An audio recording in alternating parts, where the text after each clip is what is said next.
देखिए, exit poll सीमित sample size का होता है। भारतीय जनता पार्टी का सैंपल साइज बहुत बड़ा है। हमारे पास कार्यकर्ताओं की एक लंबी फहरिस्त है और जो मैं 1.5 साल से पूरे छत्तीसगढ़ में घूम रहा हूं, एक एक विधानसभा में गया, जनता से संवाद किया, कार्यकर्ताओं से संवाद किया, उस आधार पर मैं बहुत स्पष्ट रूप से कह सकता हूं कि छत्तीसगढ़ में 3 दिसंबर को जब मतगणना होगी, छत्तीसगढ़ में कमल खिलेगा, भारतीय जनता पार्टी की सरकार बनेगी।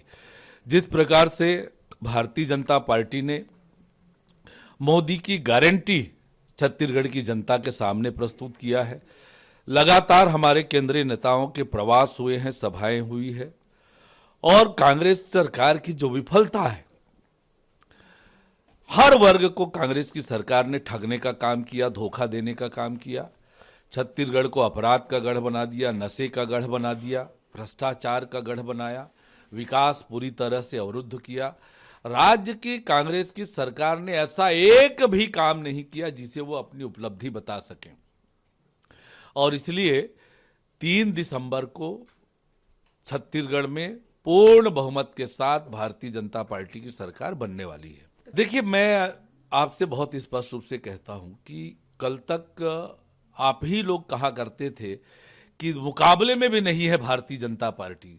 आज एग्जिट पोल में आप दिखा रहे हैं कि हम मुकाबले में हैं, पर यह सीमित सैंपल साइज का है। मैं पूरे आत्मविश्वास के साथ, पूरे दावे के साथ कहता हूं कि 3 दिसंबर को आप देखिएगा कि छत्तीसगढ़ में पूर्ण बहुमत की भारतीय जनता पार्टी की सरकार बनेगी।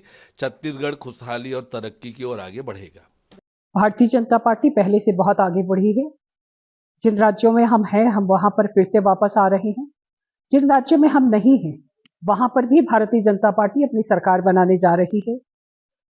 देश के नेतृत्व पर प्रदेश की जनता ने विश्वास व्यक्त किया है, नरेंद्र मोदी जी पर विश्वास व्यक्त किया है, और हम तीनों ही राज्यों में हमारी सरकार बनेगी। जो अन्य राज्यों की बात है, वहां पर भी जो परिस्थितियां हैं वो भारतीय जनता पार्टी के लिए अनुकूल होंगी, ऐसा मेरा मानना है।